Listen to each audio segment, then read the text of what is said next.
आज भी हो जो इब्राहिम का ईमा पैदा। आग कर सकती है अंदाज़न गुलसिता पैदा। नमरूद शिनार का बादशाह था, जिसका किस्सा बाइबल में भी दर्ज है। इस बादशाह का नाम नमरूद बिन कनान बिन साम बिन नू था। उसका पाए तख्त बाबाल था। उसके नसब में कुछ इख्तलाफ भी है।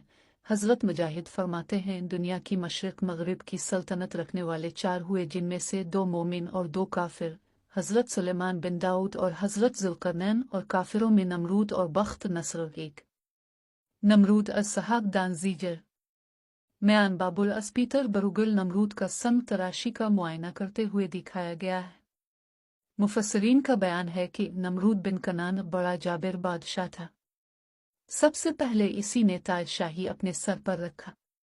इससे पहले किसी बादशाह ने ताज नहीं पहना था। ये लोगों से जबरदस्ती अपनी प्रस्तिश कराता था। काहिन और नजूमी इसके दरबार में बकसरत इसके मुकर्रब थे।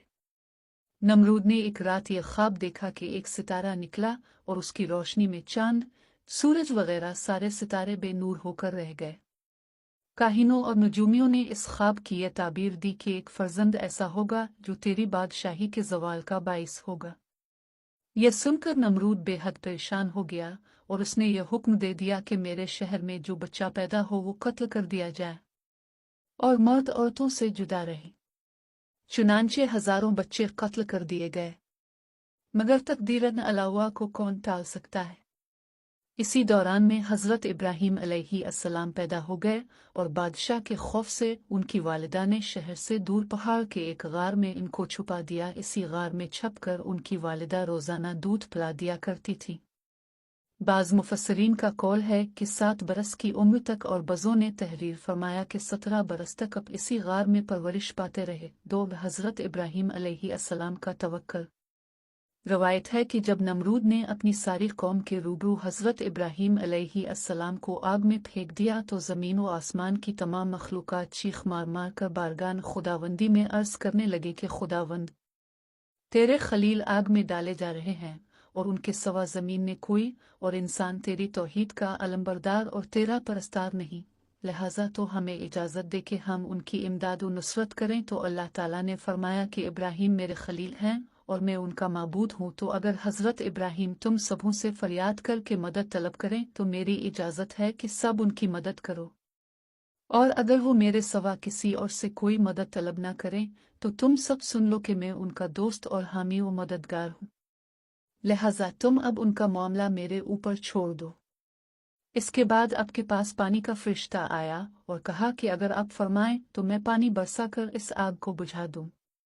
फिर हुआ का फरिश्ता हाजिर हुआ और उसने कहा कि अगर आपका हुक्म हो तो मैं ज़बरदस्त आंधी चलाकर इस आग को उड़ा दूं। तो अपने इन दोनों फरिश्तों से फरमाया कि मुझे तुम लोगों की कोई ज़रूरत नहीं, मुझको मेरा अल्लाह काफ़ी है और वही मेरा बेहतरीन कारसाज है। वही जब चाहेगा और जिस तरह उसकी मर्जी होगी मेरी मदद फरमाएगा। तीन कौन सी दुआ पढ़कर आप आग में गए। एक रवायत में ये भी आया है कि जब काफिरों ने आपको आग में डाला तो आपने इस वक्त ये दुआ